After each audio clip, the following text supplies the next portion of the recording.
মক্কা নগরীর অবস্থান সৌদি আরবে। আজ থেকে প্রায় 4000 বছর আগে এই অঞ্চলের পুরোটা ছিল জনবিরল মরুভূমি। বুখারী শরীফে উল্লেখ আছে, সেখানে ছোট্ট শিশু ইসমাইলের পায়ের আঘাতে জমজম কূপ সৃষ্টি হয়। ইসমাইল বড় হবার পর হজরত ইব্রাহিম আলাইহিসসালাম মক্কায় আসেন এবং আল্লাহর আদেশে এখানে কাবাঘর নির্মাণ শুরু করেন। দূর দূরান্ত থেকে অনেক মানুষ মক্কায় এসে আল্লাহর ঘর তাওয়াফ করতে লাগল।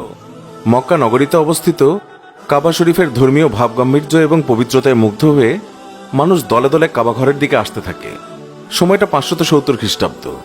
মক্কার পার্শ্ববর্তী ইয়েমেনের শাসক আবারাহ, আল্লাহ তাকে দিয়েছিলেন একচ্ছত্র ক্ষমতা এবং শক্তি। ক্ষমতার দাপটে আব্রাহার ইচ্ছে হলো ইয়েমেনের রাজধানী সানাতে সে কাবার অনুরূপ কিছু একটা তৈরি করবে। অতঃপর সারা পৃথিবী থেকে মানুষ হজ পালন করতে মক্কার পরিবর্তে সানায় যাবে। নাগরিকদেরকে জুলুমের মাধ্যমে অর্জিত বিপুল অর্থ এবং উন্নয়ন কর্মীর কোনো অভাব না থাকায় তা যথাসময়ে তৈরিও হয়ে গেল। কিন্তু বাদ সাধল সারা পৃথিবীর মানুষ। হজ পালনের জন্য তাদের ধর্মীয় পিতা ইব্রাহিম আলাইহিসসালামের তৈরি ঘর কাবা থেকে কোনো ক্রমেই সানার কাবায় যাচ্ছিল না। তখন এমন খবর শুনতে পেয়ে ইয়েমেনের খ্রিস্টিয়ান রাজা আব্রাহা রেগে যান, কারণ তিনি যে গির্জা বানিয়েছেন সেখানে খুব বেশি মানুষের সমাগম হতো না। আব্রাহা দিনে দিনে রাগে ক্রোধে অন্ধ হয়ে যেতে লাগলো। তার সব রাগ গিয়ে পড়ল আরবের মক্কার সেই কাবার ওপর। তিনি কাবা ধ্বংস করে দেওয়ার জন্য মনস্থির করলেন। আব্রাহা তখন 40,000 সৈন্য এবং কয়েক হাজার হাতি নিয়ে মক্কার দিকে রওনা হন। তার বাহিনীর সম্মুখে ছিল একটি সাদা হাতি। মোট 8টি হাতি ছিল সেই বাহিনীতে। আব্রাহা ভেবেছিলেন হাতি দিয়ে কাবা শরীফ গুড়িয়ে দেবেন তিনি।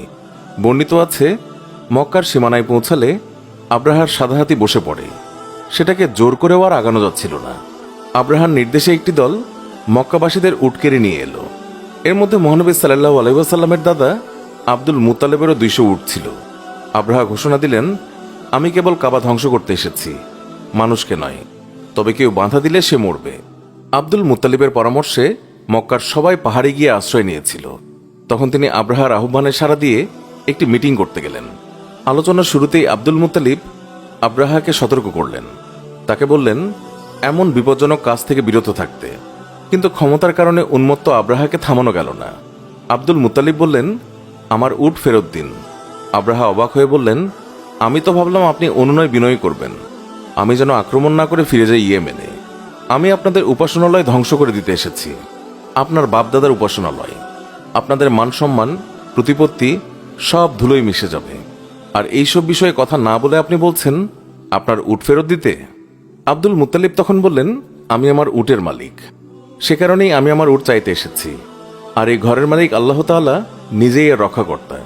আমি নিশ্চিত তিনি তার ঘর রক্ষা করবেন। আব্রাহা অবাক হয়ে যান এমন কথা শুনে। তিনি কুরাইশদের উটগুলো দিয়ে দেন। আব্দুল মুত্তালিবও ফিরে যান তার বাড়িতে। পরদিন সকালে আব্রাহা তার বাহিনী নিয়ে ঢুকতে যাবেন মক্কায়। তখন এই যাত্রাপথে কিছুটা বিঘ্ন ঘটল হাতিগুলো দৃষ্টিসীমানার মধ্যে পবিত্র কাবা শরীফ আসার পর তার আর কোনো মতেই অগ্রসর হচ্ছিল না। তাই তারা হাঁটু গেড়ে বসে পড়ল। চতুর আব্রাহা হাতিগুলোর অভিপ্রায় বুঝতে পেরে ওগুলোর মুখ ঘুরিয়ে অন্যমুখী করল। তারপর তাদেরকে ভালো কিছু খাবার খেতে দিল এবং কিছু খাবার কাবা ঘরের পথে এবং কাবা প্রাঙ্গণেও জমা করে রাখল। আল্লাহ তার প্রতি বিশ্বাসী বান্দাদের জন্য শিক্ষণীয় কিছু একটা দেখানোর জন্যই বোধ করে হাতিগুলোকে সেই রক্ষিত খাবারগুলোর প্রতি অনুরক্ত হওয়ার পথে আর বাদ সাধলেন না। তাই খাদ্যলোভী হাতিগুলো এবার জোর কদমেই এগোতে থাকলো কাবার দিকে। মক্কার বিশ্বাসী কিন্তু দুর্বল মানুষগুলো 2 হাত তুলে ফরিয়াদ জানালেন আসমান এবং জমিনের মালিক আল্লাহ তাআলার কাছে। বললেন, ইয়া রাব্বুল আলামিন, একমাত্র তুমিই পারো এই দানবের হাত থেকে আমাদের প্রাণপ্রিয় কাবাঘরকে রক্ষা করতে। ধৈর্যশীল আল্লাহ তার ধৈর্যকে আর প্রলম্বিত করলেন না। তারই সৃষ্ট বৃহৎ হাতির সমন্বয়ে গঠিত ও বিবিধ সমরাস্ত্রে সজ্জিত বাহিনীর বিরুদ্ধে তিনি পাঠালেন তার অতি ক্ষুদ্র পাখি আবাবিল পাখিকে। ঠিক সেই সময় হঠাৎ করেই আকাশে দেখা গেল বিশাল এক ঝাঁক সবুজ পাখি। আবাবিল নামের এই পাখিগুলোকে অস্ত্র হিসেবে তাদের সাথে দিলেন প্রত্যেকটি পাখির ছোটে একটি করে পাথর, আর পায়ে করে 2টি পাথর নিয়ে আসে বহনযোগ্য ক্ষুদ্র ক্ষুদ্র পোড়ামাটির তৈরি শক্ত ঢিল, এবং সেনাবাহিনীর ওপর সেগুলো বৃষ্টির মতো ফেলে দিতে শুরু করে। কিছুক্ষণের মধ্যেই গবাদি পশুর খাদ্য এবং গমের ভুসিতুল্য বস্তুতে পরিণত হল শক্তিশালী সেই বাহিনী এবং হাতিগুলো। অতঃপর বাতাসে উঠতে লাগলো সেই ভুসি।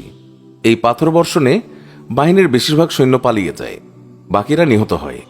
আব্রাহাও গুরুতর আহত হন এবং ইয়েমেনে পালিয়ে যাওয়ার পথে মারা যান। হযরত ইবনে আব্বাসের বর্ণনা মতে যার উপরে পাথরের কণা পড়ত তার সারা গায়ে ভীষণ চুলকানি শুরু হতো এবং চুলকাতে চুলকাতে চামড়া ছিঁড়ে গোশত ঝরে পড়তে থাকতো। গোশত এবং রক্ত পানির মতো ঝরতে লাগলো এবং হাড় বেরিয়ে পড়ত এবং সেই জালিম আব্রাহার অবস্থা একই রকম হয়ে পড়ে। এই ঘটনার কথা আল্লাহ পবিত্র কোরআনে সূরা আল ফিলে বর্ণনা করেছেন। রক্ষা পেল পবিত্র কাবাঘর। আর কিছুদিন পরেই এই পৃথিবীতে সুখ এবং শান্তির প্রতীক হিসেবে আগমন ঘটল আমাদের প্রিয় নবী হযরত মুহাম্মদ সাল্লাল্লাহু আলাইহি ওয়াসাল্লামের। পৃথিবীর মানুষগুলোর জন্য শেষ নবী হিসেবে আল্লাহ তাকে অবতীর্ণ করলেন। এটি কোনো মানুষ রচিত গল্প কাহিনী নয় কোনো মতলববাজ ঐতিহাসিকের বর্ণনা। এই বর্ণনা স্বয়ং আমাদের সৃষ্টিকর্তা আল্লাহ তাআলার, যিনি তা বর্ণনা করেছেন পবিত্র সূরা ফিলে, যেখানে কোনো এক ইস্যুতে নিরাশ রাসূলুল্লাহ সাল্লাল্লাহু আলাইহি ওয়াসাল্লামকে তিনি সান্ত্বনা এবং সাহস দিয়ে বলেছিলেন, তুমি কি দেখোনি তোমার প্রতিপালক কাবাঘর ধ্বংস করতে আসা হাতিওয়ালাদের সাথে কি আচরণ করেছিলেন? তিনি কি তাদের চক্রান্ত নস্যাৎ করে দেননি?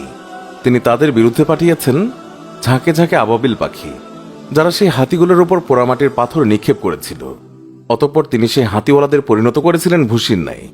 রাত গভীর হলে যখন চারিদিক নিস্তব্ধ হয়ে পড়ে, তখন এই আবাবিল পাখির ডাক শোনা যায়। মসজিদের ভিতরে ছাদে হেরেমের ভিতর এদের সুন্দর বাসা সবার নজরে আসে।